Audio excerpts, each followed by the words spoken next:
घुले कुटुंबियांवर शेवटी उपोषणाची वेळ आली. ज्या पद्धतीनं घुले कुटुंबियांनी आपल्या विलास घुलेला न्याय मिळवून देण्यासाठी अनेक प्रयत्न केले, आंदोलनं केली, मोर्चे काढले, पण ह्याच्यातून त्यांच्या नशिबी मात्र प्रशासनाच्या वतीनं न्याय देण्याची भूमिका झाली नाही. कारण की ज्या पद्धतीने या गुन्ह्याचा आणि या परिस्थितीचा जो एक आलेख आहे, तो आलेख मांडत असताना अनेक कंगोरे याच्या आजूबाजूला फिरू लागलेत, परंतु त्याला हात घालण्याची ताकद मात्र प्रशासनामध्ये नाही, असं प्रशासनानं सिद्ध केलं.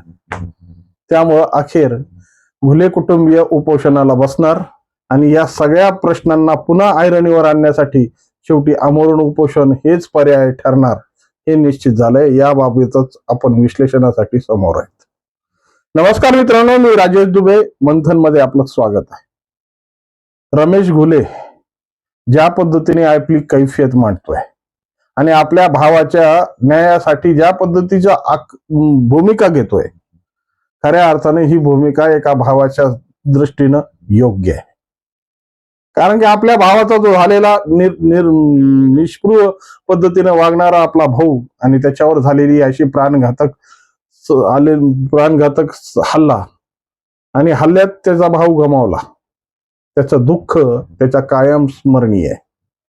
त्यामुळं त्यांनी जेव्हापासून ही घटना झाली तेव्हापासून त्यांनी आणि गावकऱ्यांनी मिळून एक आंदोलनाची ज्योत पेटवली. मग सुरुवातीच्या काळात 3 दिवसाचं आंदोलन शिवाजी महाराज चौकात केजमध्ये चाललं आणि ते चालल्यानंतरच खऱ्या अर्थानं आरोपींचे धागेदोरे प्रशासनाला हुडकण्यासाठी मजबूर व्हावं लागलं. पण तेवढ्यावर भागलं नाही. या प्रकरणातले जे बाहेरचे कंगोरे आहेत, ज्या पद्धतीने सौरभ सोनवणेवर हे कुटुंबीय सारखे आरोप करतोय आणि ज्या पद्धतीने ही सगळी प्रपंच मांडून ठेवलाय, हा प्रपंच खऱ्या अर्थानं प्रशासनानं सोडवणं गरजेचं आहे. पण सगळं करून, सगळे सीडीआर देऊन, सगळ्या परिस्थित्या मांडून शेवटी हे कुटुंबही थकलंय. कारण की प्रशासनाची भूमिका का एवढी मजबूर झालेली आहे? कारण की सगळं दिले असताना, सगळ्या परिस्थित्या मांडल्या असताना सुद्धा त्यांना त्या परिस्थितीवर आपली भूमिका घेणं त्यांना जमत नाहीये. या संदर्भात आता ज्या पद्धतीने रमेश घुलेंनी या SITचे प्रमुख आणि शिकाऊ IPS अधिकारी केसचे DYSP व्यंकटराम यांच्याशी संपर्क केल्यानंतर त्यांच्याकडून रमेश घुलेला कळालं की हा जो प्रकरण आहे ते आता CIDच्या इन्क्वायरीसाठी देण्यात आलाय. CID कडे याचा तपास वळवण्यात आलाय. खऱ्या अर्थाने किती एखाद्या कुटुंबावर किती तुम्ही या पद्धतीची नामुष्कीची वेळ आणताय आणि कशामुळं आणि कोण कारणीभूत आहेत या सगळ्या प्रकरणाशी? ज्या पद्धतीने रमेश घुले या प्रकरणाच्या फायली उघडतोय आणि आताच नवीनच गौप्यस्फोट केलाय की विलास मानेवर ज्या पद्धतीनं उमेश मानेवर ज्या पद्धतीनं सुरुवातीला 1 दिवस अगोदर त्याच्या घरावर हल्ला करण्यात आला, आता हा हल्ला आजपर्यंत सगळ्या गोष्टीतून झाकला गेला होता. ज्या पद्धतीने ही सगळी परिस्थिती मांडून ठेवली आणि या परिस्थितीमध्ये त्याचे जे अनैतिक संबंध होते त्या अनैतिक संबंधाच्या माध्यमातून त्याच्या घरावर हल्ला करण्यात आला, ही बाब आजपर्यंत का उघडकीस नाही आली? कारण की रमेशनं काल टाकलेला तो बॉम्ब, ज्या पद्धतीने पत्रकारांशी बोलत असताना 1 दिवस अगोदर उमेश मानेच्या घरावर हल्ला करून ही सगळी मंडळी त्या मंदिरात जमली होती. आता हे सगळं प्रकरण जर अशा पद्धतीने शिजलं असेल आणि याच्यातला बालाजी सोनवणे नावाचा एक नवीन कार्यकर्ता आता समोर आलाय, आता हा कार्यकर्ता नेमका कोण? आता याच्या ज्या पद्धतीने CDRची परिस्थिती सांगतोय आणि CDR मांडले जात आहेत, खऱ्या अर्थानं ही सगळी प्रक्रिया शासनाच्या समोर आणून सुद्धा शासनाला यावर पावलं उचलणं जड पडतंय. निश्चितपणे मोठं काहीतरी शिस्त आहे. कारण ही सगळी प्रक्रिया ज्या पद्धतीने सिंडिकेट झालेली आहे, ज्या पद्धतीने एक विळखा आवळण्यात आलाय आणि त्याच्यात SP सुद्धा आपल्या अधिकाराचा वापर करू शकत नाहीत, ही इतकी परिस्थिती दयनीय झालेली आहे. कारण की ज्या पद्धतीने आजपर्यंत पोलीस प्रशासनाला या सगळ्या गोष्टींना कधीही कोणत्याही गोष्टीला अडवण्यासाठी कोणीही झालं नाही. मग सगळं काही असताना सुद्धा, सगळ्या अधिकार असताना सुद्धा पोलीस प्रशासनानं त्यावेळेस कशा कारवाई केल्या हे आपल्याला डोळ्यासमोर आहे. कारण की सगळं सत्ता समीकरण जवळ असताना सुद्धा कसल्याही पद्धतीची भूमिका न घेतली. परंतु यात असं काय दडलंय आणि पोलीस प्रशासनाच्या गळाला असा कोणता फास आवडण्यात आलाय की पोलीस प्रशासन सगळे पुरावे देऊन सुद्धा आजही या सगळ्या गोष्टीवर ऍक्शन घ्यायला तयार नाही. नेमकं दाल में कुछ तो भी काला आहे. आणि ही दाल खऱ्या अर्थानं कशा पद्धतीने शिजवली गेली हे आता पटलावर येत आहे. कशा पद्धतीने सगळ्या गोष्टी ट्रोलिंगच्या संदर्भात केल्या जात आहेत हे पटलावर येऊ लागलंय. कारण की ही परिस्थिती जास्त दिवस झाकणार नाही. कारण ज्या पद्धतीच्या कवायती आणि ज्या पद्धतीच्या प्रयत्न सर्व बाजूने सुरू आहेत. एकच बाजू याला भक्कम नाहीये तर सर्व बाजूने सुरू आहेत.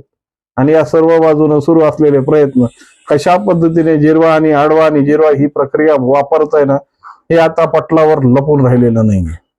त्यामुळं खऱ्या अर्थानं जर प्रशासनाला स्वतःची परिस्थिती सावरायची असेल आणि सर्वसामान्य जनतेमध्ये आपला विश्वास निर्माण करायचा असेल तर या दबावाला जुमानून आपलं कार्य सिद्ध करावं लागेल.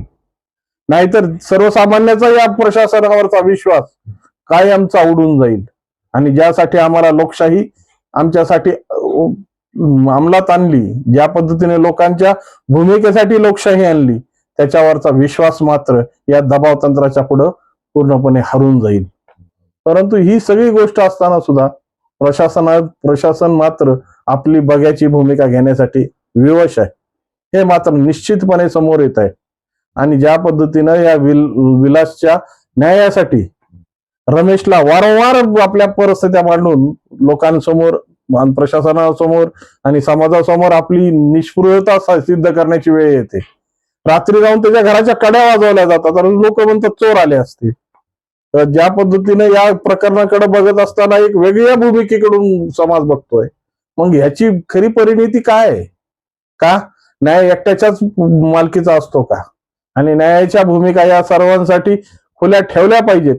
हे जरी वास्तविक सत्य असेल तरी आज ते कागदावर उमटत नाहीये, ते कागदावर दिसत नाहीये. फक्त दिसतंय तो एक परिस्थिती.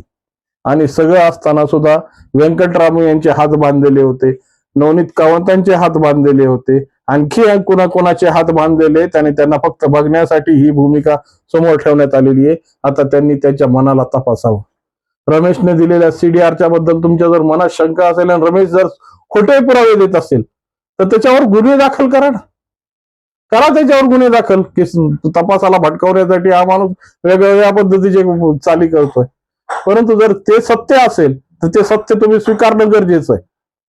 परंतु या सगळ्या गोष्टी फक्त एक भूमिकासाठी ठेवण्यात आलेल्या आहेत.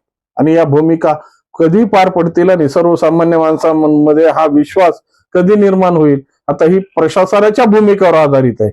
त्यामुळे जरी महासंचालक बीडच्या दौऱ्यावर येत असतील आणि महासंचालक या कायदा सुव्यवस्थेची जी नाळ आहे तिला घट्ट करण्यासाठी प्रयत्न करत असतील तरी जोपर्यंत सर्वसामान्य माणसाचा विश्वास तुमच्यावर येणार नाही, सर्वसामान्य माणसाची भूमिका तुमच्यासोबत जोडली जाणार नाही, तोपर्यंत खऱ्या अर्थानं लोकशाहीचं फलित होणार नाही.